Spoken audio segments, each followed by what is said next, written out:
cool. Thanks for coming out on a Tuesday night. All right, so thanks for the kind introduction. My name is Beyang. I'm the CTO, co-founder of a company called Sourcegraph. Actually, just quick show of hands, who here has heard of Sourcegraph before or used us in some way? Okay, cool, good number of you. And for those of you who haven't, we are a developer tools company. So our livelihood is all about making coding fun and productive. And you may have heard some of your friends use our code search engine. It's a great tool for understanding large code bases. And today I'm going to talk a little bit about what we've been doing on the AI coding front with our editor extension, Cody. But what I'm really here to talk about is this thing called Chop. Who here has heard of Chop before? Okay, cool. This is great. I get to spread the gospel. Chop is a brand new way of programming that allows you to be basically 10x more productive by being super, super lazy. So hopefully that piqued everyone's interest.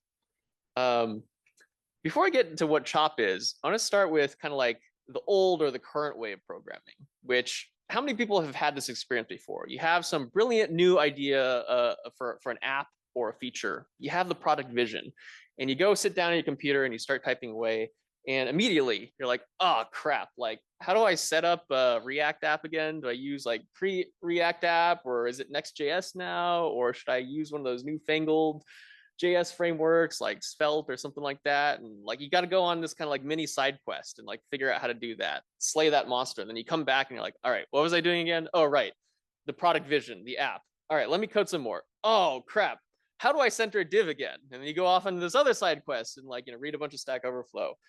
It's really annoying. It takes up a lot of time and it's also super distracting. And maybe it ends up actually preventing you from getting all the way to that vision that you wanted to realize. Well, that's where Chop comes in. So Chop, it stands for chat-oriented programming. So it's just kind of like a buzzwordy way of saying, make use of these new technologies, LLMs, AI, and see how you can use them to cut through the tedium of what you have to do day to day. And so I'm guessing everyone here has probably used AI in some shape or form. Like who here has used like ChatGPT to write code? Almost everyone. What about like the non-programmers in the room? Like if you're a marketer or a product manager, any of you like have side projects or maybe contributed some code to the code base using AI? Okay, a few hands. So it's really bringing like everyone into the process of building software, which is great. And I think as a professional software engineer, the way I like to visualize it is that anytime I am about to embark on one of those side quests where I'm like, wait a minute, like this thing goes off in my head. It's like, wait, maybe there's an easier way.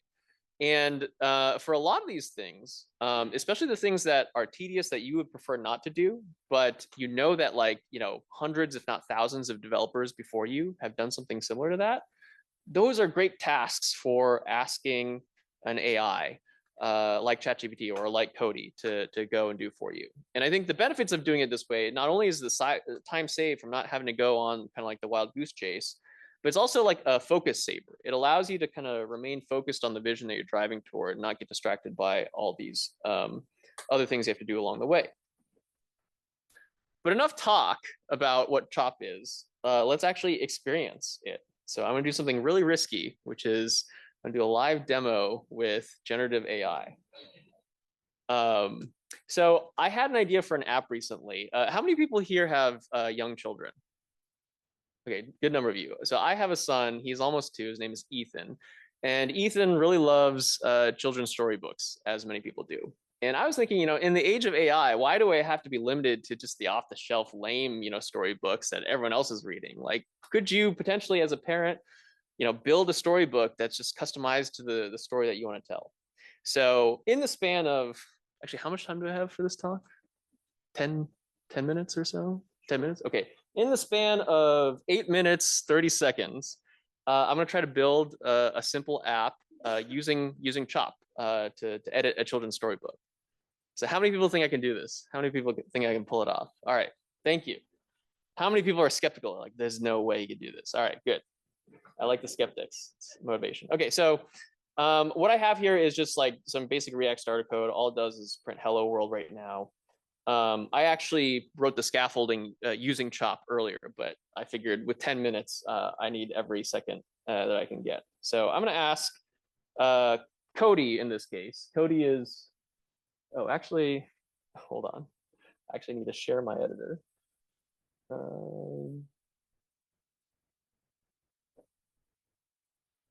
See that? Okay. So this is Cody. Cody lives inside your editor. It's an AI coding assistant tool. You can think of it as similar to ChatGPT. One of the things to call out here is that we actually give you access to every single frontier model. So if you want to use Claude 3.5 Sonnet or Gemini Pro or Mixtral to write code, you can. If you haven't played around with different LLMs, I highly encourage you to do that because they all have different behaviors and capabilities, and some of them are good at different things. And the nice thing about this, I can choose from among them. So I'm going to use Claude 3.5 Sonnet in this case because I think it suits my taste for single shotting web applications. Okay, so I'm going to say I'm making a children's storybook editor. It's going to be a single page React app. It should have the following features. Okay, what do I need? Text input that accepts a description of maybe like an image that I want to have as a page. A generate image button next to the input. And then when the user clicks the generate image button, it should use the OpenAI API to generate an image that matches the description. And then finally, I'm going to say the styling should be colorful and playful, like a children's storybook editor should be. All right, hit enter. It's going to chug away, and it's going to generate some code. All right, so far this looks plausible, right? Let me go ahead and actually apply this in. And then let's see. Oh, it didn't apply. Try to apply again. The suspense is making my heart beat. Okay, it looked like that worked. Okay. And then I got some CSS too. Copy that in. Okay. Let's see what this does. Okay. So it didn't quite work. Let me see what error it gave me.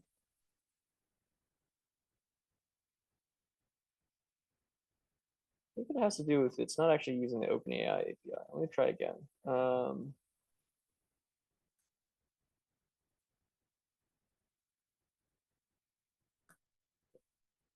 that.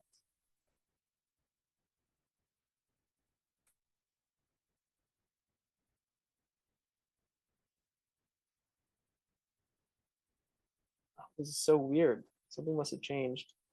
Okay. Following features: text input that generates a description image button. Be a little bit more descriptive. Use the OpenAI API, DALL-E API to generate an image using the user input. Okay. Let's try one more time with Sonnet, and if this doesn't work, I'll try another model.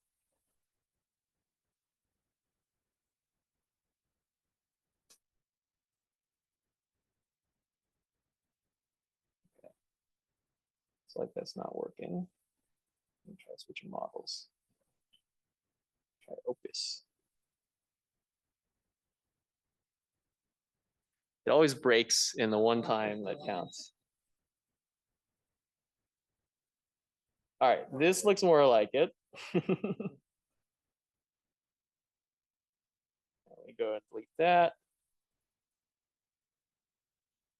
Copy this in.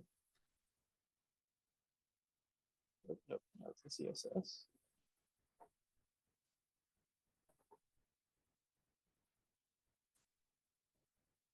Okay.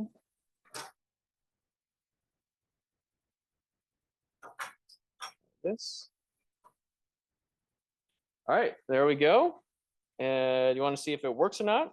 So let's say a cartoon tiger. The kid likes tigers. Little tiger on his first day of school. Okay, so generated image. Looks like we got an error here. I'm guessing it's the auth. So let me go fix that real quick.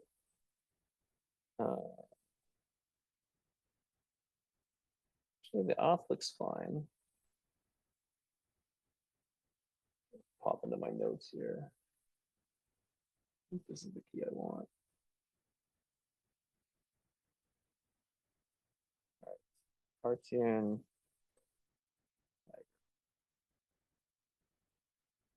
All right, it's failing for some reason, saying bad requests. Let's see if we can use chat to fix it. Okay, so I'm getting 400 error from the OpenAI API saying bad request. How should I fix it?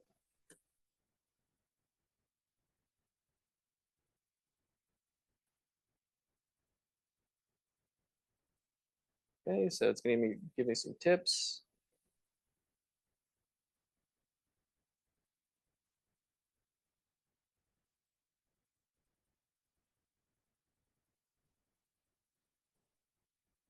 Yeah, maybe. Do you know of, is there another model identifier I should be using? I'm going to peek at when I ran this earlier, just to see if I can get any tips from that.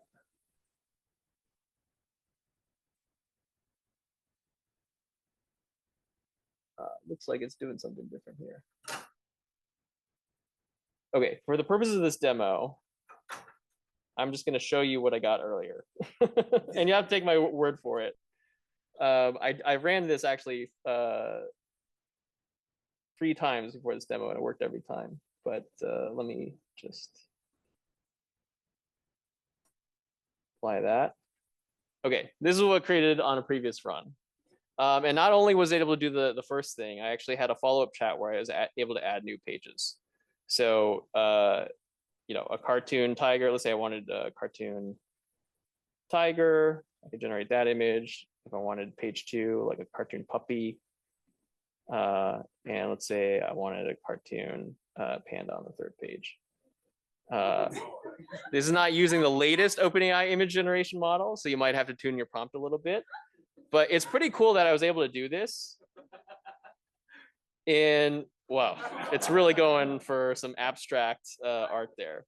It's really cool that I can do this in the span of like basically just a couple of minutes. So that's the potential of Chop. Now the question is, okay, that's great, but how do I use it for work? So I don't know if any of you have run into this challenge, but when you're going to use generative AI for work, it doesn't work quite as well. And why is that? So here's an instance of me trying to use ChatGPT for work. So I asked it, hey, can you show me an example of how to fetch references from the Sourcegraph API? And this code looks correct. Like we do have a GraphQL API for fetching references, and this looks like functioning GraphQL. But there's a problem. It's using a resolver node here that doesn't actually exist. And in this case, it actually ended up costing me more time than if I had just written the code myself. And so how do we solve this? Well, I've discovered there's one weird trick for making the generated code a lot higher quality when you're using it for work.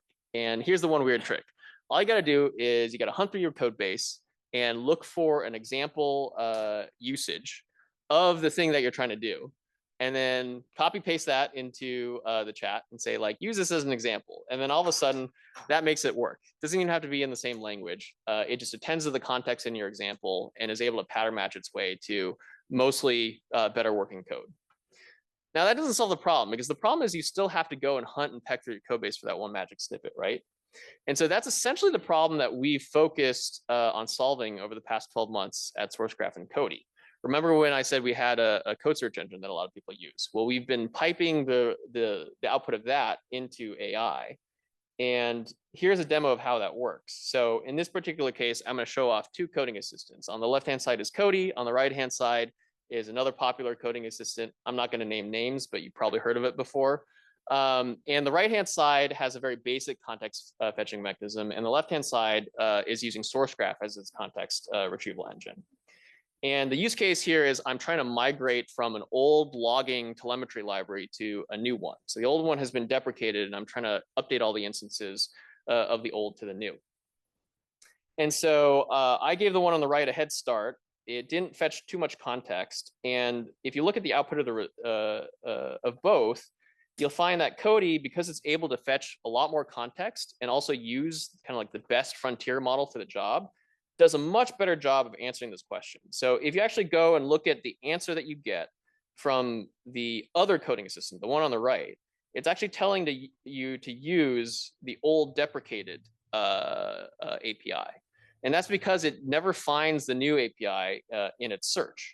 It's like if you told a human, go do this task, and the human just like never found the new API in their search of the code base. And on the left-hand side, Cody does a much better job. It actually gives basically precisely accurate answer here because it's able to attend to both things, see that one is deprecated, and tell you to migrate from one to another.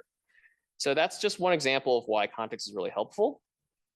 And just to show how this worked kind of on the back end. So what we do is inside your editor, we have a little Cody agent that runs. And the first thing it does whenever you type anything into that chat box is it routes your request to something we call a code intelligence graph. And this is basically the thing that powers our code search engine. It's the thing that finds relevant snippets given a user query that a human types in. And we use that same mechanism to find relevant snippets to what you're trying to do with AI. We then send that context over to the LLM, Claude Sonnet or GPT-4 or Gemini Pro or whatever. We get back the result, which is now much more attuned to the context of your code base. And then there's a final post-processing step where we enforce some additional guardrails on the output. And that's the response that you get back. And that's what you saw in the video I played just there, and shows up in the difference in the quality of the output.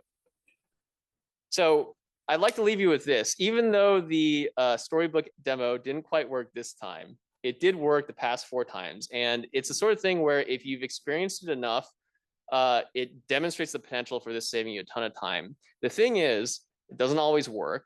And so you kind of have to be intentional about embracing this new paradigm. I think a lot of us, especially me coming as from a background of like someone's been coding professionally for many years, we tend to fall into our old habits of jumping into the weeds and line smithing code. But if you do that, you're kind of going to actively ignore and miss the potential for this new technology to change the way that we code for the better. It's going to save you a lot of aggravation. It's going to save you a lot of frustration. It's going to help you get to the thing that you're trying to do much more quickly. So my message to you is embrace the chop. And if you end up trying out this paradigm or trying out Cody, talk to us at Sourcegraph, DM us on Twitter or DM me on Twitter. We'd love to kind of like hear about your chop story and feature it, because this is something that kind of the whole developer world is discovering how to do in real time.